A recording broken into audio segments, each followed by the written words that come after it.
Talagang seryoso po ang Kongreso, especially ang Committee on Illegal Drugs tungkol sa galawan ng illegal na drugs na sindikato sa ating bansa na pinangunahan ni Surigao Congressman Ace Barbers. At mula noon ay nagpapatuloy. Katunayan ngayong linggong ito at ngayong araw na ito ay ginagawa ito. Anong mga hearing tungkol nga po dito sa issue ng illegal drugs. At kahit na sino mga personalidad na mga malalapit sa dating administrasyon under President Duterte, former President Duterte at iba pa, ay kanilang gustong iharap at tanungin tungkol sa volume.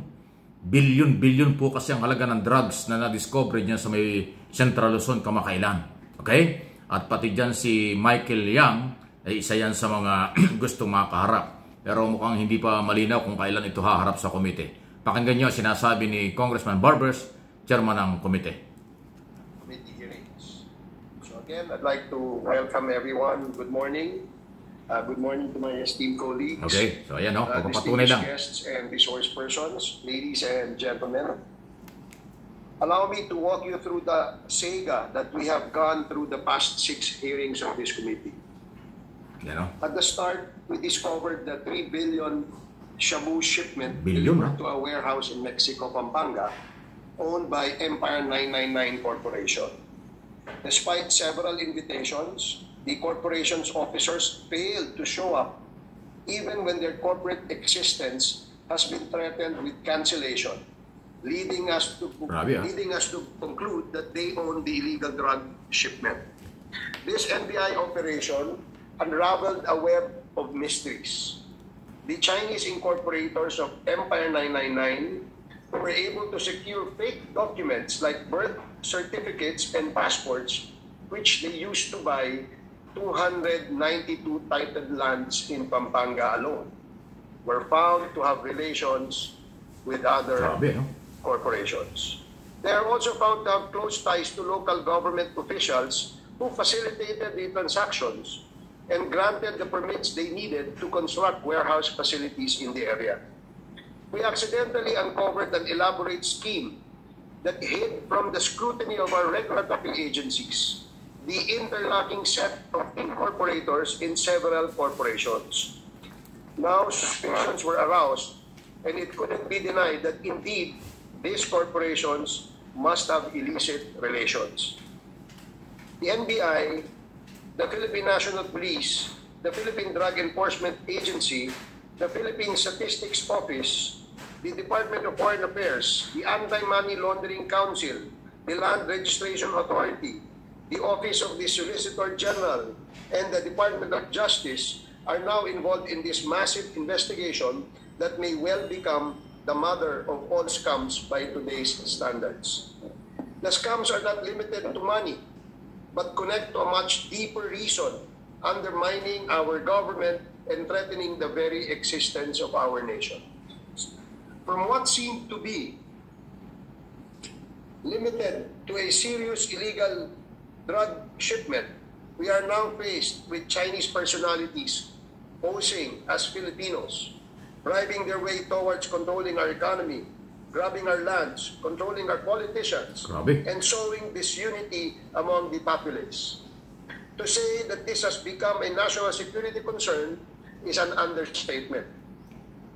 The involvement of alleged drug personalities in the corporations with obvious ties to Empire 999 pumps adrenaline to our system.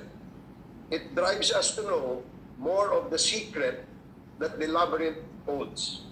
Last hearing, the names of Lincoln Ong and Michael Yang came out and were found to have interest in several corporations with suspected links and ties to Empire 999, the owner of the warehouse where the NBI delivered or controlled delivery of the 3 billion worth of shabu in that particular warehouse.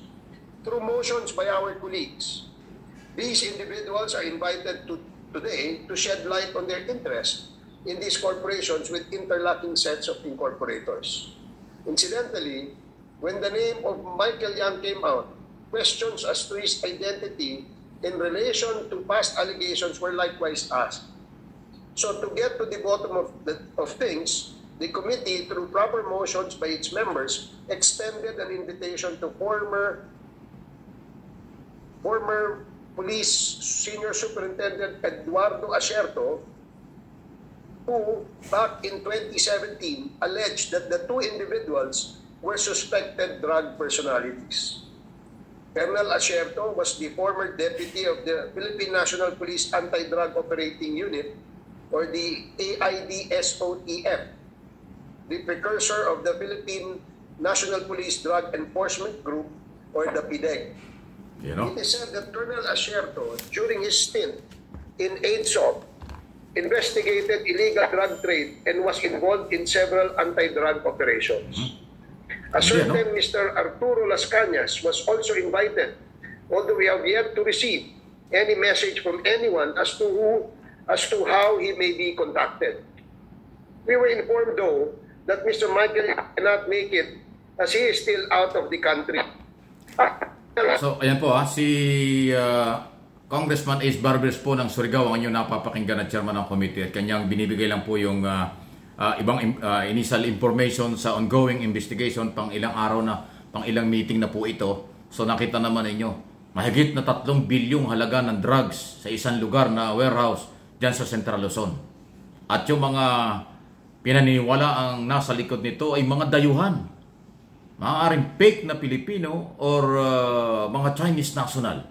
At kasapakat dito kung sino ay dapat malaman na nangyari nung nakaraang gobyerno at posibleng ngayon ay papatuloy pa. At yun ang dahilan kung bakit continuous din po at seryoso ang ating Kongreso na paharapin ang lahat ng ito. Para maliwanagan. Para malaman kung seryoso ba ang gobyerno ng nakaraang gobyerno na lilabanan ang illegal drugs, o kung paano. Ay nabanggit niya si Asierto at saka yung isa pa pang testigo. Mabigat yun. Marami pong alam yun. Tingnan natin kung ano magiging paliwanag niya sa mga susunod na hearing at araw pagka nagkaroon na sila ng pagkakataon.